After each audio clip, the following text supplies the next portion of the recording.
გორში სასკოლო ოლიმპიადის ფარგლებში ხელბურთსა და ფრენბურთში რეგიონული შეჯიბრებები ჩატარდა. ოლიმპიადის ზონალურ ეტაპზე ხელბურთში გამარჯვებისთვის შიდა ქართლის სახელით გორელი გოგონები და ვაჟები იბრძოლებენ, ხოლო ფრენბურთში ქარელელი გოგონები და გორელი ვაჟები. ფინალურ ეტაპზე გამარჯვების შემთხვევაში ისინი ფინალურ შეჯიბრებებში მიიღებენ მონაწილეობას, სადაც ყველა დისციპლინაში გამოვლინდებიან ქვეყნის მასშტაბით გამარჯვებული გუნდები.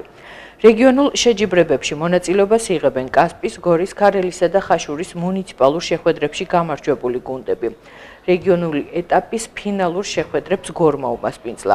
ღონისძიება გორის მუნიციპალიტეტის მერიის სპორტის განყოფილების ორგანიზებით ჩატარდა. სასკოლო სპორტული ოლიმპიადის ფარგლებში შეჯიბრებები სპორტის 7 სახეობაში მიმდინარეობს.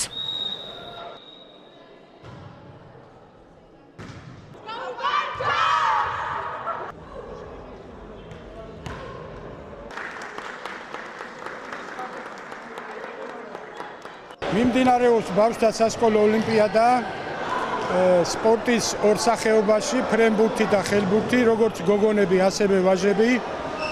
როგორც ხედავთ, დამთავრდა უკვე ხელბურთი, გამარჯვებული გახდა ბიჭებში, ვაჟებში გორის პირველი საშუალო სკოლა, მეორე ადგილი აიღო სურამის პირველი საშუალო სკოლა. ასევე გოგონებში გამარჯვებული გუნდი ყავს გორის გუნდი, გორის სასულიერო გიმნაზიის სკოლა, უსურვებს წარმატებებს, მომავალში უსურვებს წარმატებებს და მონაწილეობას მიიღებენ ზონალურ პირველობაზე.